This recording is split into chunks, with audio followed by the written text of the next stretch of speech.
বাংলাদেশ ভারতের মধ্যে এরকম পুশিনের পরে যে ঘটনাটা ঘটছে, আপনারা দেখতে পাচ্ছেন যে এক বৃদ্ধ হেঁটে আসছেন, ওনাকে বিএসএফ পুশিন করে দিয়েছে বাংলাদেশি বলে।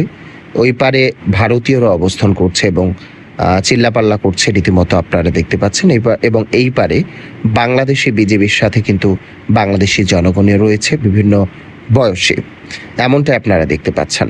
তো বাংলাদেশের যে কোনো সীমান্তবর্তী এলাকায় কিন্তু এরকম অহরহ ঘটনা ঘটছে।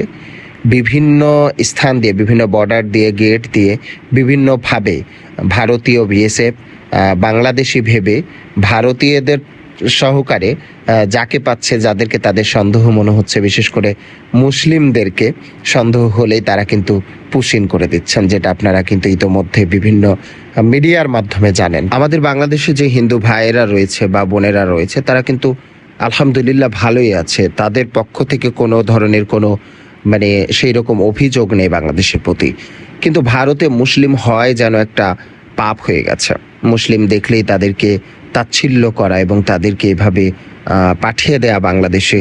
তো আমি যতটুকু জানি যে শুভেন্দু অধিকারী, ওনাকে শুভেন্দু অধিকারী বলা আমার কাছে খুবই ইতস্তত বোধ হচ্ছে। মনে হচ্ছে তাকে কুভেন্দু বলা উচিত, যে কুভেন্দু।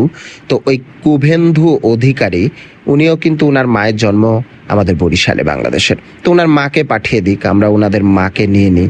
তো না, উনি নিজেই এতটাই মানুষের প্রতি, যে মানুষকে ভালোবাসতে জানে না, সে কিভাবে একটা মুখ্যমন্ত্রীও হতে পারে? তাকে ভোট মানুষ কি ভেবে দিয়েছে সেটা নিয়েও আমরা কিন্তু খুব চিন্তিত।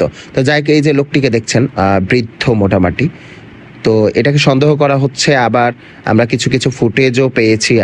আপনারা আমার ভিডিও দেখেছেন এর আগেরটা, যে এনার বাসা রাজশাহী গোদাগাড়ির মোহনপুরের 2 নম্বর ওয়ার্ডে। তো উনার পরিচয় মোটামুটি আমরা শনাক্ত করতে পেরেছি, বাট আমরা তো আর জানি না। এইটা পতাকা বৈঠক যদি হতো, সুন্দরভাবে সাবলীলভাবে যদি দুই দেশের মধ্যে একটা চুক্তি হতো, তাহলে কিন্তু ভালো হতো। ইচ্ছে হলো যাকে ইচ্ছা পোষণ করে দিবে, আমাদের দেশে পাঠিয়ে দিবে, আর আমরা তাকে নিয়ে নিব। এটা কিন্তু আমাদের দেশের জন্য খুবই একটা ভয়ঙ্কর পরিস্থিতি বলতে পারেন। আর দুই দেশের মধ্যে খুবই উত্তেজনামূলক পরিস্থিতি বিরাজমান। এই পারে বিজেপির সাথে বাংলাদেশি যুবকরা বা বিভিন্ন বয়সী মানুষ, নাগরিক, আর ওই পারে বিএসএফ এর সাথে কিন্তু ইন্ডিয়ান যে নাগরিকরা রয়েছে, তারা একে অপরকে লাঠি দেখাচ্ছে, সোটা দেখাচ্ছে। কিছু কিছু জায়গায় তো বিচ্ছিন্ন ঘটনাও ঘটছে, আপনারা দেখেছেন যে ইট পাটকেল মারছে। বৃদ্ধ মানুষটা দেখেন কি মহা বিপদে পড়েছে, তাকে এভাবে কতদিন থাকতে হবে সেটাও কিন্তু আমাদের কাছে অনেকের অজানা।